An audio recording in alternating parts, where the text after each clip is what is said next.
Dictation start होगा 5 second बाद। Start. न्याय के घर में न्यायाधीश न्याय करते हैं, लेकिन जब वहां भी पहुंचकर अपराधी कानून व्यवस्था को धाता बताने लगे तो न केवल शर्मनाक बल्कि दुखद स्थिति बन जाती है। राष्ट्रीय राजधानी में उच्च सुरक्षा वाली रोहिणी कोर्ट में सरेआम गोलियां चली और 2 बदमाशों ने एक बदमाश को ढेर कर दिया।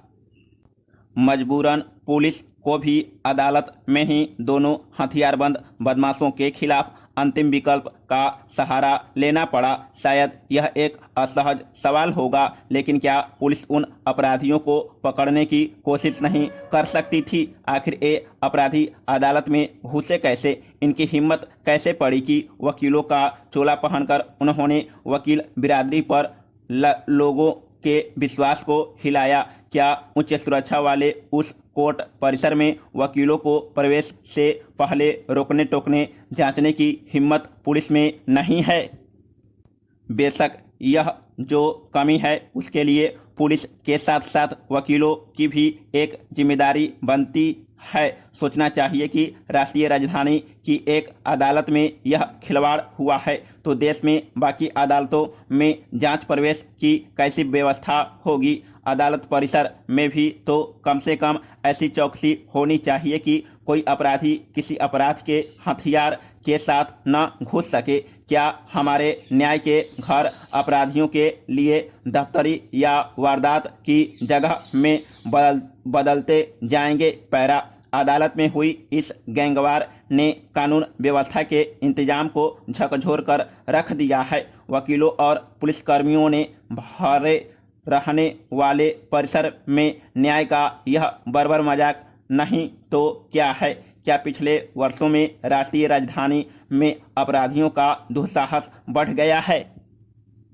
मारे गए बदमाश गोगी की गैंग हो या उसे मारने वाले ताजपुरिया की गैंग, इनके लिए भला राष्ट्रीय राजधानी में कैसे जगह निकल आई है? यहाँ अपराधियों को कौन पनपा रहा है या कौन पनपने दे रहा है? रोहिणी कोर्ट की इस वारदात की रोशनी में पूरे राष्ट्रीय राजधानी क्षेत्र के अपराध जगत पर नजर फेर लेनी चाहिए। स्थिति अच्छी नहीं है। विगत वर्षों में दिल्ली न सिर्फ दंगों की गवाह रही है, दिल्ली ने किसान आंदोलन के नाम पर भी दिल्ली सीमा से लाल किले तक अपराधियों का तांडव देखा है। अब भी अगर सचेत नहीं हुए तो क्या राष्ट्रीय राजधानी अपना आकर्षण खोने नहीं लगेगी? पैरा।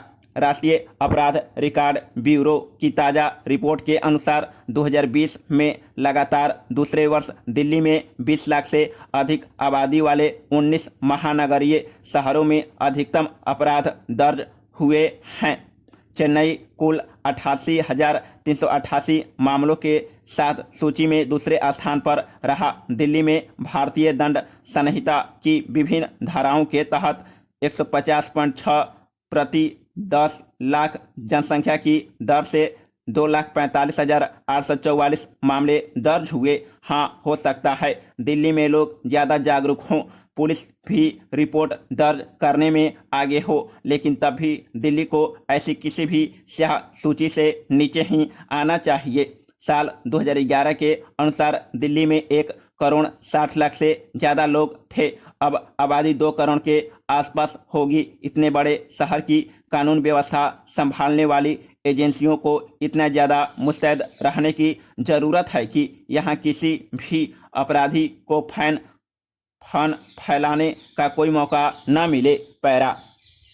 लोकतंत्र में किसी भी मोर्चे पर संदेह की गुंजाइश न्यूनतम होनी चाहिए। इसी दिशा में सुप्रीम कोर्ट की ओर से आया संकेत स्वागत योग्य है कि पेगासस मामले की जांच के लिए सुप्रीम कोर्ट एक विशेष समिति गठित करेगा। भारत के प्रधान न्यायाधीश NV रमन्ना ने गुरुवार को संकेत दिया कि सुप्रीम कोर्ट भारतीय नागरिकों की निगरानी के लिए इजरायली स्पाईवेयर पेगासस के कथित इस्तेमाल की जांच के लिए समिति गठित करेगा।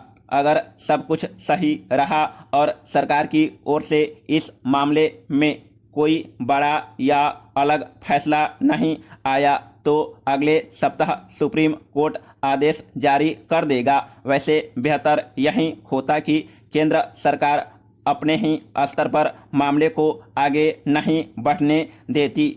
वैसे संभव है कि सुप्रीम कोर्ट द्वारा गठित होने जा रही समिति की रिपोर्ट भी सुरक्षा चिंताओं की वजह से जगजाहिर नहीं हो, पर देश को संतोष रहेगा कि पेगासस मामले में कम से कम सर्वोच्च अदालत को सब पता है। पैरा प्रधान न्यायाधीश उस पीठ का नेतृत्व कर रहे हैं जिसके पास उन याचिकाओं का एक पूरा समूह है जिनमें गैर कानूनी जासूसी की जांच अदालत की निगरानी में कराने की मांग की गई है।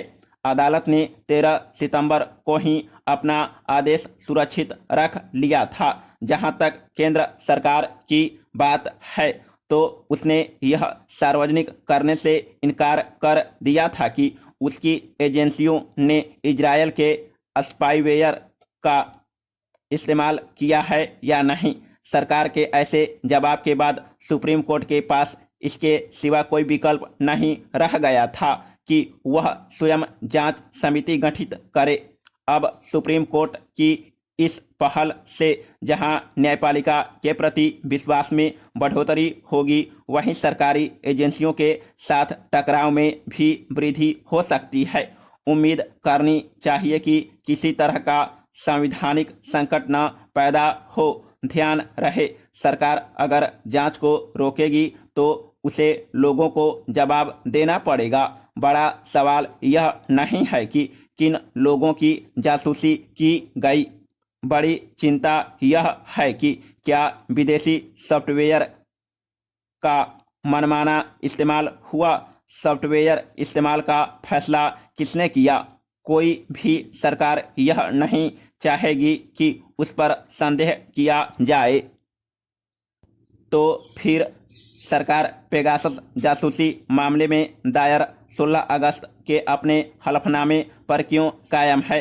अब समस्या यह है कि जिन मंत्रियों, राजनेताओं, व्यापारियों, सामाजिक कार्यकर्ताओं और पत्रकारों की जासूसी की गई, वे तो जवाब चाहेंगे।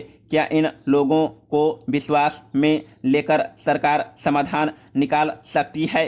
हालांकि इसमें दिक्कत यह भी है, एकाधिक देशों में पेगासस के इस्तेमाल की जांच चल रही है।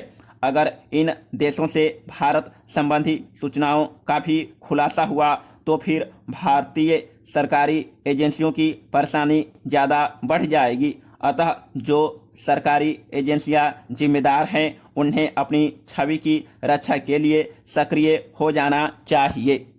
जासूसी भले ही सभ्य विधा न हो, लेकिन व्यवहारिक रूप से प्रचलन में है। इसकी मौजूदगी से इनकार नहीं किया जा सकता।